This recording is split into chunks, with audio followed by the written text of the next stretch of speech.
How's everyone doing today? This is your girl Centel. Thanks for tuning in to this video. I definitely appreciate it. Go ahead and subscribe to my YouTube channel if you'll love to hear more of my videos. This is my only second motivational video on here. I have a few music videos on here. But this right here, this video is very important to me. I wanted to touch on one topic, something that's very, very important. It's something that my race, the African race, is something that we have not been taught, and it's something that has been instilled in us since, from generation to generations before us. Is definitely self-hate. And that's not the topic, but that's something that I want to start with the introduction, just to get into the topic. And it's definitely that the African race, we have to learn how to we have to relearn the importance of sharing, the importance of unity and working together. There are so many organizations here in America and in other countries that practice unity. There's a lot of other races that work within each other. There are so many cultures that work with each other. But what about the African culture? Those who have the African bloodline, those who have the culture. We have been taught for so many years how to not share, how to hate ourselves, how to hate the color of our skin, how to change up the color of our skin, and how to try to make ourselves look like someone else so we can blend in with everyone else. And for so long, I have struggled with this as well. When back years and years ago, that I felt that, my skin color is too dark, or I look like this. So, I got rejected a lot, especially in the music industry and especially in the modeling industry, something I continue on doing. And I'm very successful at it because I kept going. I didn't let all of those rejections stop me. But there's one thing that I want to talk about is sharing.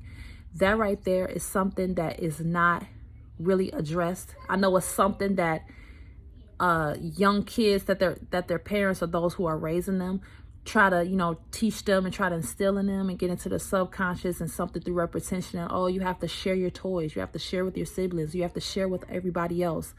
But as we get older, we tend to keep things to ourselves, and we don't want to share what we have because we're afraid, we're too selfish, and we're not comfortable with it. And people these days, they are so comfortable, so comfortable with doing things on their own without no one's help. They don't want to share anything. They don't want nobody to share anything with them. They want to get it all on their own. And typically those people, they think they're going to be successful in life, but they tend to still reach out for people. And when you reach out for help, that means you are asking for someone to share what they have with you in order to something that you can benefit from. And that's not what is taught within our race. There are so many intelligent, wealthy African women and men that exist in America and around the world. Africa is honestly one of the wealthiest countries on this earth. And we live in America, and we have been taught to just go to school, get a degree, go to college, and then go and find a job or get hired or sign a contract to work for someone else that underpays us, that doesn't give them what they deserve. And a lot of us, I applaud the ones who have went to college and they have their degrees and all of that. But are you using those degrees just to gain the knowledge, just to get a job? Or are you doing that to get the knowledge so you can go and help others? And that's what I have definitely seen it's definitely it's a decline in that. There isn't a lot of people out here who do that.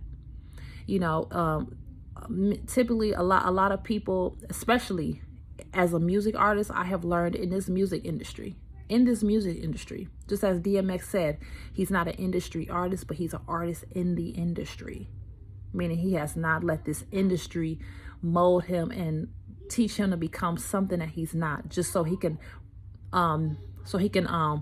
so the companies can and labels can make a profit off of him. He basically is saying that, you know, as an artist in the industry, you have to talk like this and walk like that. You have to do this and do that. And that's what a lot of these artists are doing. There are a lot of wonderful artists out here who aren't signed, and those who are signed, they're not as popular, they're not as trending, they're not doing what they're not doing what they want to do. They have their boundaries. They have their boundaries set in stone. They have their morals, and they're dedicated to their standards and how they want to do things in life. But they are shunned upon. They are pushed to the side. They're pushed to the back burner because they want those artists that they can control. That's what these major labels do. They want to control. They want the power of control over their artists. They want them to dress like this, sing like this, rap like this, talk like this, advertise like this, do like this, buy your stuff with this. We'll give you an advance. We'll give you a contract. It signs the contract. I watched a Dave Chappelle. He did a stand-up show. It was probably about last year when he was talking about how HBO didn't want him. HBO, he tried to pitch his show to HBO the Chappelle show, which he felt was just like a show that he really didn't agree with, and he didn't want to sign that contract again because he knew there was just a lot of stereotypes and there was a lot of things that he didn't agree with. So he walked away from a contract and he moved to Africa, you know. And looking at that video that I seen on YouTube, it really opened up my eyes more to show that, yes, he said the industry is a monster. The industry is a monster.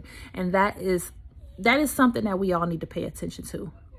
You know, everybody out here is looking to get wealthy and rich. And yes, indeed, we all have the power to do it, especially us African people. We definitely can do it without signing a contract that goes against our morals and standards.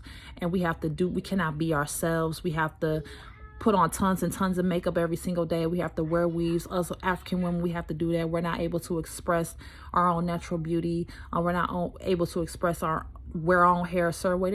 And I think hair and makeup is good to have. I wear hair and makeup from time to time, but for the most part, I'm being my natural self. I don't wear makeup much, and I don't wear a lot of weave. You know, I keep my hair in a bun or I keep it laid out or whatever. But for the most part, in this industry, you have to look a certain way so the corporations can profit off of you. You know, you have to make music like this, and it's mainly within our African race. Even with these female hip hop artists that exist right now, they try to glamorize these female African women that, you know, that you have to, you know, wear a certain wig that makes you look like another race because we're not comfortable with you wearing your hair, especially with Megan Thee Stallion. And shouts out to her. I definitely appreciate what she's doing behind the scenes, behind her music. And I'm going to call it behind the music because there's things that these artists do behind the music that people don't pay attention to because they're so used to the image that they see. Megan Thee Stallion was on the cover of Vogue and she wore her real hair. And she has beautiful hair, beautiful natural hair. You know, she straightened it out or whatever. That just doesn't matter. The fact of the matter is she was her natural self and she didn't wear that much makeup. And a lot of people, she had a lot of controversy and a lot of negative comments about that. They said, oh, she don't look right. She need to just put on some more makeup and hair. And she even made a video talking about that, you know, just sharing her side of the story about that. And I even see Nicki Minaj's real hair. That girl has her long hair, you know. And there's a lot of artists, Beyonce, there's a lot of artists out here that have to look a certain way just to be successful in life.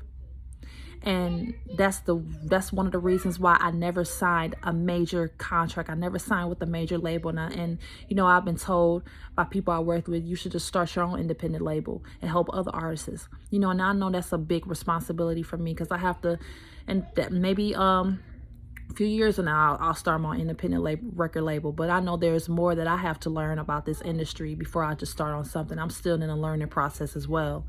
And The thing I want to get back onto the topic, because I'm just going on and on, because the spirit in me is just saying you need to go ahead and speak on these things. But what we need to understand is that sharing, most importantly, we have to be willing to share our knowledge and share what we know. It's more than just share. It's more than just giving money to someone.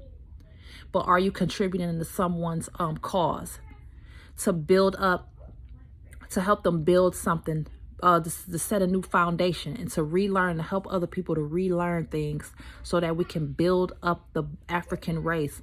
There are so many beautiful, intelligent, wealthy people in this world, but most of those people are materialistic. They want to buy so many things. They want to buy big houses and cars and all these clothes, and they want to look wealthy. But are they really taking out the time to help build the African race up, the black race? I'm gonna just call it the black race, because that's what we're used to saying. That's what everybody's attracted to, is when you say black. Okay, you just put that image in your head. Oh, his or her skin color is this way, and their hair looks this way, and they talk this way, blah blah blah.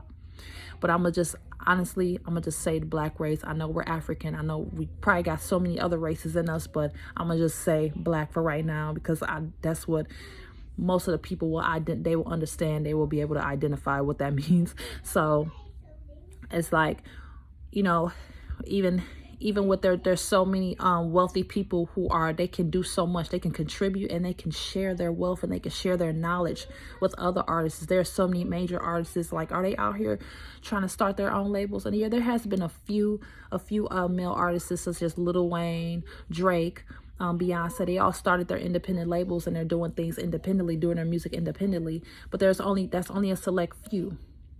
But are these artists that are all these artists that are starting these independent labels, are they signing artists that talk about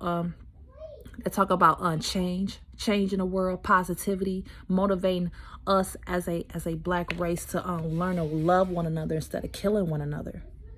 We gotta, I'm fed up. I'm so fed up with hearing so much music about drugs and getting drunk and clubbing and people, everybody, the sex, or glorifying sex and all sex and drugs and money. That's all you hear in this music. We're just glorifying things. And I know a lot of those artists say they just talk about their experiences, but would they have their young children or their nieces and nephews listening to that music? And that's one thing that I would say about my music, is that I always try to motivate people through my music. Even in my last songs, I may talk about, hey, just have a shot of whiskey or whatever. But that's just celebrating your life. Celebrating, not just like, hey, let's get drunk and let's go and party and let's go do all of this, but my music, I do my best to motivate others. And I'm going to continuously make music that's going to motivate people. And I'm going to share that knowledge and share that motivation of people, because I love being generous. There's millions of other black women and black men that are out here, and they're sharing, they're doing the best they can. They're building up small businesses, they're building small banks, but they're all small. The opportunities are very scarce for the African race, and that's just the truth of the matter. The opportunities are scarce, because most of these opportunities that we ask for, they're governed by people of other races. I'm not making this about race, but it's something that has to be addressed. That the African race basically is underpaid, underfunded, and we get judged a lot based on our credit history and based on everything, and we're held back because of our race. And and I'm saying that to say that since we go to other people to ask for help, even with the few $1,000s that you have in your account right now, are you doing something with that? Are you going to do something with that? Are you going to do that to buy some land or buy a building to build your own law firm? If you have a law degree, if you have a doctorate, if you have a PhD in accounting, or if you're a medical doctor, if you're anything that you would like to just open a business up and do something and to just make a change in the African community. You can do that. Are you great at finance? You want to start your own loan office? You want to start your own accounting firm? There's a lot of people that I know who are accountants, and they are starting that. And much respect to you all. I appreciate the love. I appreciate everyone that's trying to make a change in the African community, because there's so much wealth and knowledge that has to be shared among our race. We got to stand up for our race. We got to do well with our race. We got to get all of that self-hate out of our blood. And it's not something that we just do. It's something that was taught to us. It's something that we have to unlearn all of that. We have to learn how to just stand up and say, you know what, I'm about to build something from the ground up so I can build opportunities for my race. There are a lot of, I love working with other races, but I would love to see more of the African race we all work with one another. We all provide for one another. We share our knowledge, we share our wisdom, we share our wealth, we share everything we can, because money circulates. Money circulates. It's all circulation. It's all currency. It's all energy. It all circulates. It's all a cycle. What you put out, you get right back. And that's definitely what our race has to understand.